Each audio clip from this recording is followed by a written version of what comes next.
Buenas tardes, mis queridos hermanos. Es un gusto poder compartir este rato previo o posterior a la reunión de oración que todos los miércoles hacemos, reflexionando un rato acerca de la palabra de Dios. Y en esta tarde quería traer a consideración el tema de hacer la voluntad de Dios. Me ha tocado en varias ocasiones escuchar a muchos jóvenes que dicen, bueno, ¿cómo sabemos si estoy haciendo la voluntad de Dios? ¿Cómo sé que lo que quiero hacer es la voluntad de Dios? ¿De qué manera puedo darme cuenta? Y sin duda es que es un tema que a muchos de nosotros, los que ya estamos un poco más grandes, en algún momento lo hemos tenido que pensar, hemos tenido que también considerar este tema. Estamos en la voluntad de Dios, estamos haciendo los deseos de nuestra carne, lo que a nosotros nos parece.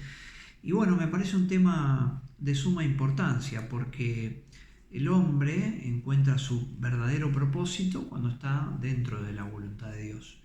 Y creo que como cristianos, por sobre todas las cosas, es algo que debemos anhelar, debemos buscar incansablemente poder estar dentro de la voluntad de Dios, porque nuestras vidas van a estar cerca de Dios. Y si nuestras vidas están cerca de Dios, haciendo la voluntad de Dios, nuestras vidas van a estar con gozo, porque el gozo parte de estar en la presencia de Dios. Así que, en esta tarde quisiera decir algunas cosas que no son la voluntad de Dios para que lo tengamos en claro. En primer lugar, la voluntad de Dios no es un teléfono rojo, que tengamos que hacer nuestra vida y tengamos que intentar por nuestras fuerzas, y de repente, como las cosas no nos salen, bueno, ahora voy a buscar la voluntad de Dios. Muchos tienen la voluntad de Dios como el 911, el teléfono de emergencias, y están en el hospital quizás pasando alguna enfermedad y dicen, Señor, si es tu voluntad, quiero en este momento ser sanado. Bueno, no es así la voluntad de Dios, ¿no? Nosotros estamos sujetos a padecimientos, estamos sujetos a diversas pruebas, tanto de índole físico y de salud, como económica, como de relación y un montón de cosas. Y la voluntad de Dios no es algo que nosotros vayamos a pedir en un momento para salir de nuestro problema. Eso no tiene nada que ver con la voluntad de Dios. La voluntad de Dios tampoco debe confundirse con lo que es el destino. Muchas veces Dios permite que el hombre en la vida atraviese, como decíamos, ¿no?, dificultades. Y esas dificultades tienen que ver muchas veces con la rebeldía de los hombres más que con la voluntad de Dios. Y en la voluntad permisiva de Dios está que nosotros atravesemos este tipo de circunstancias. Recuerdo cuando el Señor dice que vio a las multitudes como ovejas que no tenían pastor, desorientadas. Después Él, por supuesto, le dio de comer, pero bueno, eso es un poco lo que pasa también en el mundo, ¿no? La voluntad de Dios a veces no tiene que ver con esas circunstancias o que se le llama destino y a mí me tocó esto y al otro le tocó el otro. No tiene nada que ver con eso tampoco. La voluntad de Dios no debe confundirse con la nuestra. Nosotros a veces forzamos circunstancias para decir que algo que queremos hacer es la voluntad de Dios. Y nos encerramos en nuestro propio pensamiento, en el deseo de nuestra carne, diciendo, bueno, yo quiero que esto sea, y oro pidiéndole a Dios que su voluntad yo pueda hacer lo que quiera. Eso tampoco tiene que ver con la búsqueda de la voluntad de Dios. Cuando buscamos la voluntad de Dios hay algo que tenemos que tener en claro, que es que nuestro corazón esté dispuesto a seguir la voluntad de Dios, a aceptarla, conocerla y obedecerla. Conocer la voluntad de Dios tampoco es solo para algunos, porque algunos pensarán, bueno, la voluntad de Dios la puede saber el pastor de la iglesia o la puede saber un gran predicador, un estudiante. Bueno, si bien conocer la voluntad de Dios muchas veces está muy relacionado con la lectura de la palabra, por supuesto, la voluntad de Dios no está reservada para algunos creyentes y para otros no. No es que algunos creyentes nunca van a conocer la voluntad de Dios o nunca Dios no quiere que ellos conozcan su voluntad, sino que muchas veces como creyentes flojos no podemos llegar a conocer la voluntad de Dios, pero más por nuestra flojera que por una limitación de Dios. Dios busca que nosotros conozcamos su voluntad. ¿Y por qué es necesario conocer la voluntad de Dios? Bueno, como hemos dicho antes, tiene que ver con el propósito del hombre, ¿no? Con esto de que decíamos, de que si yo conozco la voluntad de Dios voy a estar cerca de Dios, y que si estoy cerca de Dios voy a vivir con gozo. Pero hay más cosas. En primer lugar, Romanos capítulo 12 nos dice que la voluntad de Dios es buena, agradable y perfecta. Y díganme, ¿a quién no le gustaría conocer algo bueno, agradable y perfecto? A veces no hay que ser tan místico tampoco. Dios es el que sabe lo que es bueno, es agradable y perfecto. Entonces debemos anhelar buscar la voluntad de Dios. Hay un versículo en la Biblia, Marcos capítulo 3, versículo 35, yo lo estoy leyendo, ustedes pueden buscarlo, lo estoy leyendo en un documento que tengo aquí, que confeccionó, dice, porque todo aquel que hace la voluntad de Dios, Marcos 3, 35, ese es mi hermano, y mi hermana, y mi madre. Así que quien hace la voluntad de Dios, de alguna manera está identificado con Cristo. Y si yo estoy identificado con Cristo, Cristo está identificado conmigo, porque Él dice, ese es mi hermano, ese es mi familia, mi hermano, mi madre, mi hermana. Cuando Él fueron a buscarlo diciendo, acá está tu hermano, tu madre, bueno, Él dijo, el que hace la voluntad de Dios, ese es mi hermano. Entonces, qué bueno que es cuando Cristo se identifica con nosotros. Otro motivo importante para la voluntad de Dios. Después dice que Juan capítulo 9 versículo 31 dice, y sabemos que Dios no oye a los pecadores, pero si alguno es temeroso de Dios y hace su voluntad, a ese oye. Esto que decíamos de estar cerca de Dios. A veces decimos, Dios no responde en mis oraciones. Estoy buscando su voluntad, porque si no estoy buscando su voluntad, el creador del mundo no sé si va a estar escuchando mis oraciones. Juan 9:31 dice que a ese oye, al que es temeroso de Dios y hace su voluntad. Así que miren qué motivo para hacer la voluntad de Dios. Después dice también 1 Timoteo 4, versículo 3 al 6, dice, pues la voluntad de Dios es vuestra santificación, que os apartéis de fornicación, que cada uno sepa tener su propia esposa en santidad y honor, y no en pasión de concupiscencia, como los gentiles que no conocen a Dios, que ninguno agrave ni engañe en nada a su hermano, porque el Señor es vengador de todo esto, como ya os hemos dicho y testificado. Yo no quiero ser objeto de la venganza de Dios. Miren qué motivo para también estar dentro de la voluntad de Dios. Muy bien, después dice Hebreos capítulo 10, versículos 35 y 36, dice, no perdáis pues vuestra confianza, que tiene grande galardón, porque os es necesaria la paciencia para que habiendo hecho la voluntad de Dios, obtengáis la promesa. Quiere decirse que la voluntad de Dios también obtiene galardón. Y por supuesto, porque los galardones que Cristo dará en el tribunal de Cristo tienen que ver con personas que han hecho la voluntad de Dios. Hay distintos tipos de galardones, todos tienen que ver con un creyente que hace la voluntad de Dios. Por eso es importante también conocer la voluntad de Dios. Después dice 1 Juan capítulo 2, 17. Fíjense lo que dice, y el mundo pasa y sus deseos, pero el que hace la voluntad de Dios permanece para siempre. Qué lindo es permanecer para siempre. La obra del creyente, la obra del creyente en realidad es algo que permanece. Dios tiene presente las obras. Qué bueno cuando esas obras que están presentes en la eternidad de Dios son obras hechas en la voluntad de Dios. Y ¿cómo hacemos para descubrirla? Porque hay veces, como nos ha pasado a todos, que decimos, bueno, pero ¿cómo sé yo? Y bueno, lo primero, hay unos 4 consejos que son, podríamos decir, muy antiguos, los hermanos que nos precedieron vienen hablándonos de esto, y dice, el primero leer su palabra y encontrar las respuestas en ella, ¿no? La palabra de Dios es muy explícita en cuanto a la voluntad de Dios, porque la palabra de Dios es la que nos manifiesta el carácter de Dios, y Dios no va a aceptar como su voluntad algo que vaya en contra de su carácter. Entonces, primeramente, conozcamos a Dios para conocer cuál es su voluntad. Hay voluntad explícita. O sea, si yo algo que estoy pensando en saber si es la voluntad de Dios o no es la voluntad de Dios, y de repente me encuentro que eso que yo estoy pensando está basado en la mentira y no está basado en la verdad, bueno, ya sé que no es la voluntad de Dios. Porque Dios es verdadero, porque Dios no miente, porque dice que no mintamos, que no hablemos falso testimonio como uno de sus mandamientos explícitos. Entonces eso no va a ser la voluntad de Dios. Por eso lo primero es conocer su palabra, es estar leyendo la palabra. En medida que nosotros leamos la palabra, estudiemos la palabra, vamos a estar cerca de la voluntad de Dios.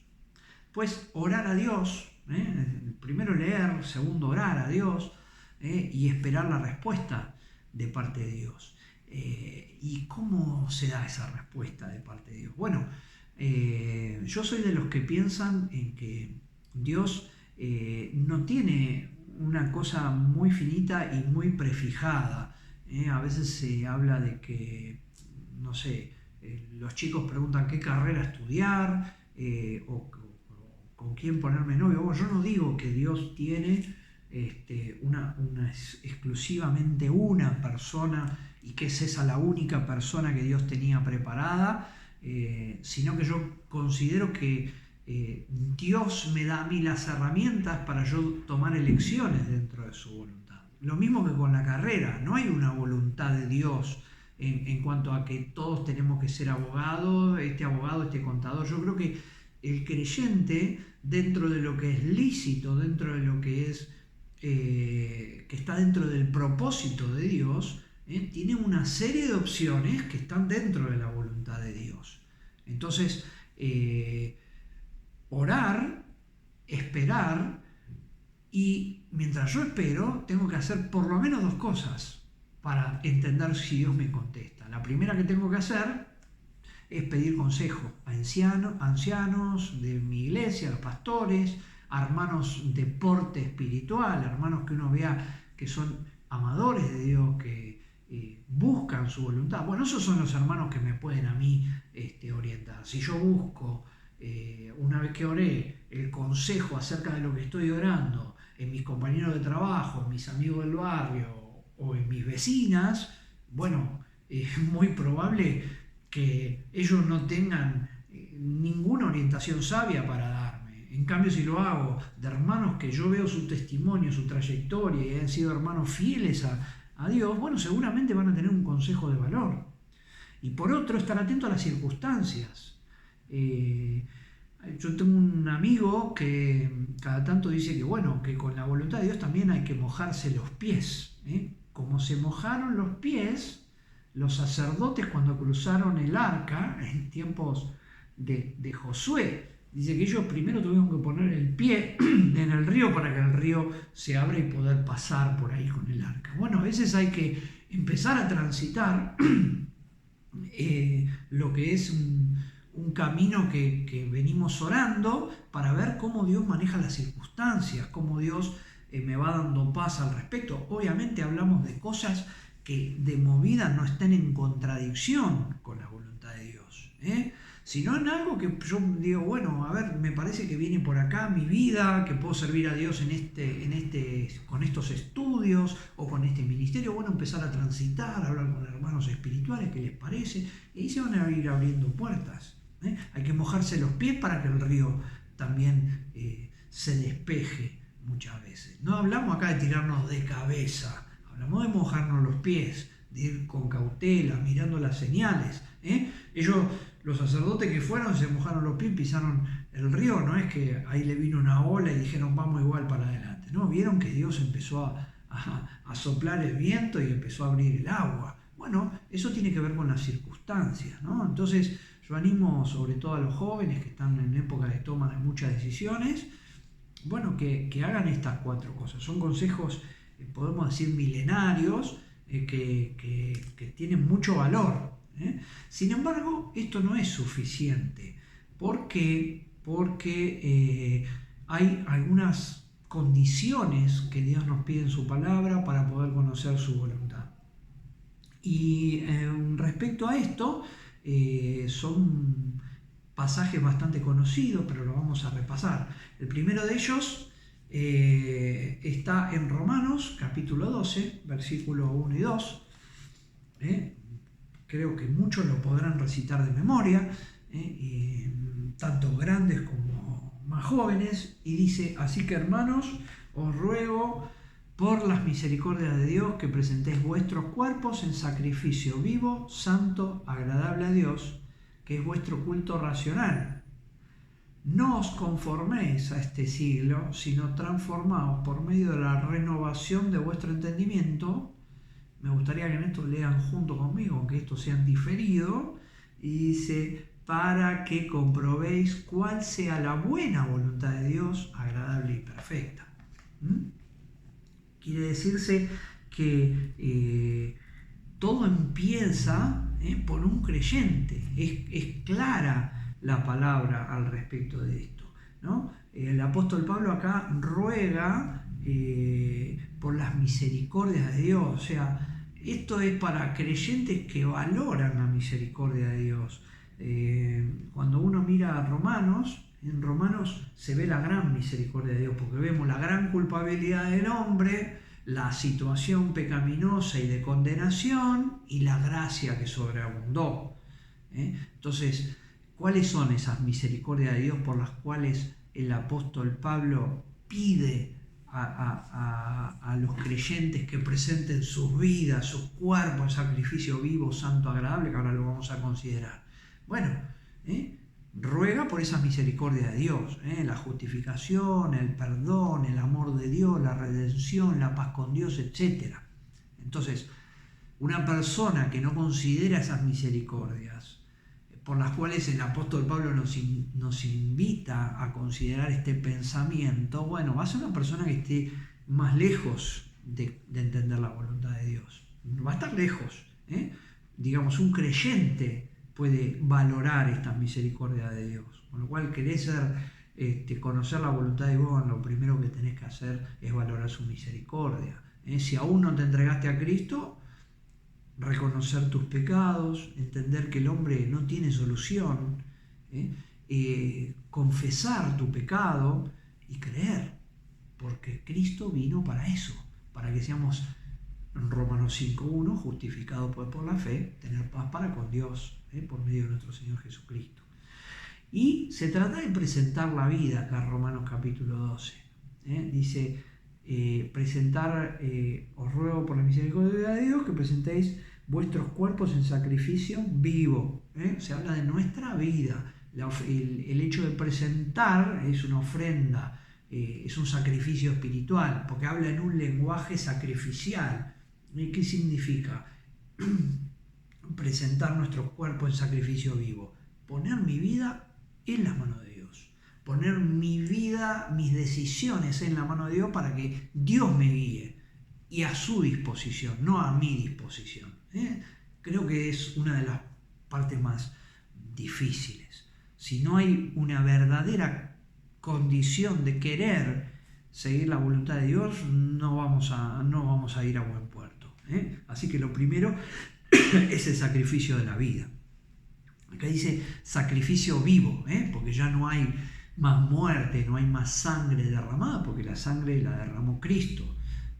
Con lo cual, el sacrificio que hoy se nos pide es un sacrificio vivo, es presentar nuestros cuerpos ahí delante de la presencia de Dios para que Dios haga lo que tiene que hacer con nosotros.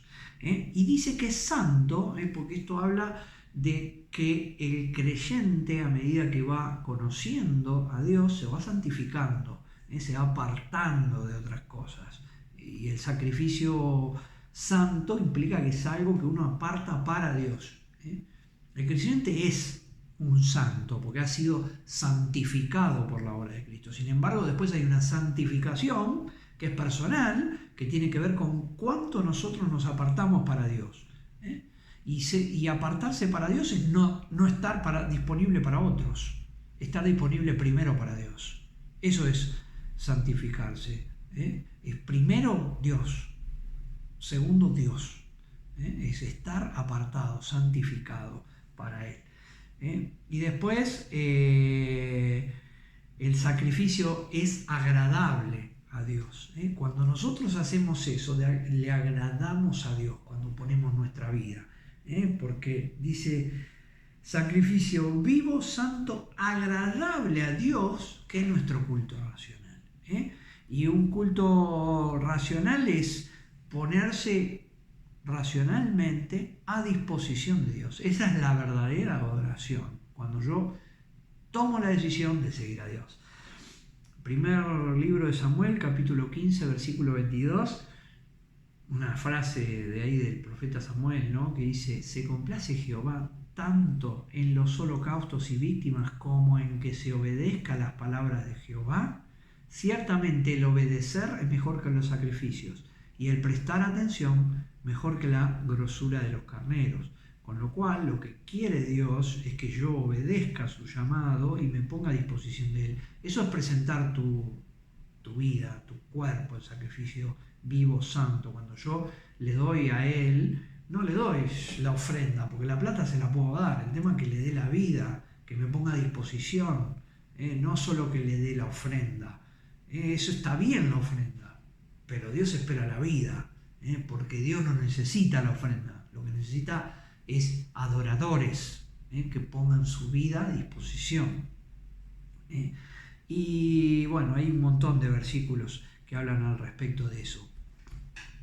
Ahora bien, la segunda parte, el versículo 2 de Romanos capítulo 12, dice no conformarse al mundo, o sea, no tomar la forma del mundo. Muchas veces se ha hablado acerca de esto. Creo que el concepto es claro entre los hermanos, ¿no? De no tomar la forma del mundo quiere decir no hacer como el mundo hace, no llevar una vida lejos de Dios, no ocuparnos de la carne, de las cosas que nos exaltan a nosotros como personas, sino de aquellas que exaltan a Dios. El mundo se exalta a sí mismo, el mundo es saber quién es el más fuerte, quién es el más poderoso, quién es el más notorio.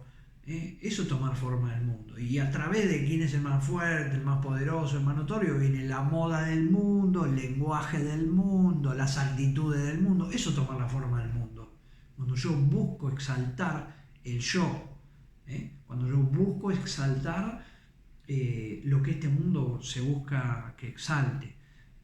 Y acá lo primero que nos dice Pablo es, bueno, no os conforméis a este mundo, sino que transformaos mediante la renovación de vuestro entendimiento. Pero yo mismo no me puedo transformar a mí mismo. Acá cuando dice transformaos mediante la renovación de vuestro entendimiento, habla de que permitamos que el Espíritu Santo haga una obra en nuestra vida de transformación a través de renovar nuestra forma de pensar. Dice la palabra de Dios que aquellos que están lejos de Dios tienen entendimiento entenebrecido, en tinieblas, oscuro, no entienden nada. Por eso no entienden a Dios, les parece locura el Evangelio, etc. Bueno, la renovación del entendimiento es dar ese lugar a la obra de Dios. ¿Y cómo viene eso? Leyendo su palabra, orando, estando en comunión con Dios. Ahí el Espíritu empieza a trabajar. Y el Espíritu nos va llamando la atención en cosas que no tenemos que hacer o cosas que tenemos que empezar a mirar de otra manera. Eso es la renovación del entendimiento. Hay otro pasaje muy hermoso que está en Efesios capítulo 4, versículos 22 al 24, que nos cuenta un poquito cómo es ese proceso, ¿no? En el cual nosotros intervenimos, queridos hermanos. Intervenimos porque un creyente no es el que transforma, sin embargo, porque el que transforma es el Espíritu, sin embargo podemos impedir la obra del Espíritu. Y fíjense en Efesios capítulo 4, versículo 22, dice: en cuanto a la pasada manera de vivir, despojados del viejo hombre, que está viciado conforme a los deseos engañosos, y renovaos en el espíritu de vuestra mente y vestíos del nuevo hombre creado según Dios en la justicia y santidad de la verdad. Con lo cual, lo primero que implica dejar que el espíritu haga esta obra es despojarnos del viejo hombre. Es empezar a dejar todo eso que dijimos de conformarse al mundo. Sacarse la vieja ropa.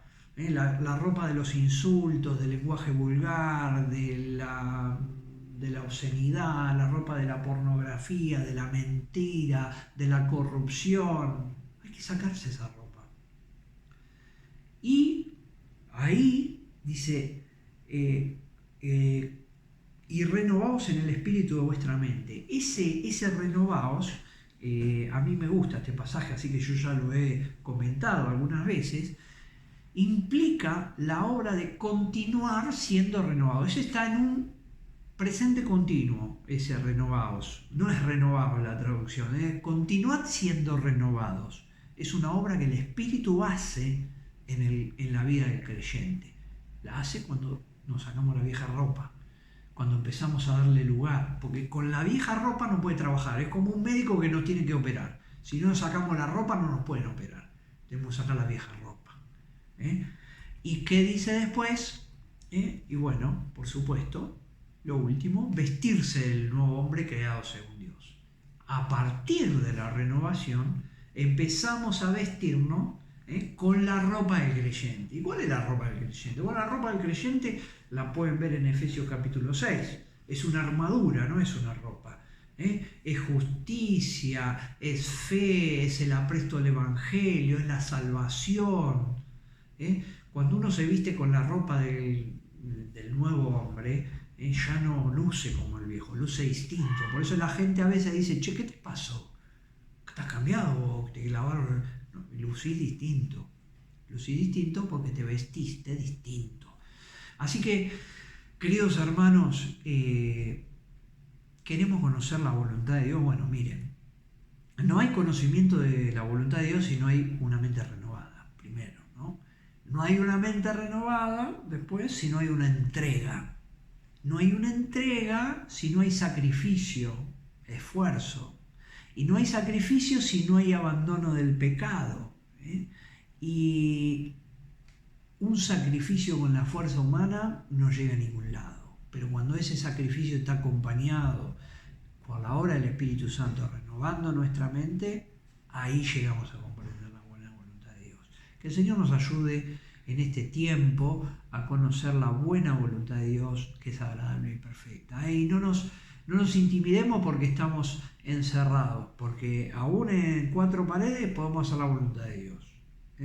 Que el Señor les bendiga, mis queridos hermanos, y seguimos en comunión de esta manera, aunque sea virtual por este tiempo, preparándonos para lo que el Señor tiene por delante. Que el Señor les bendiga.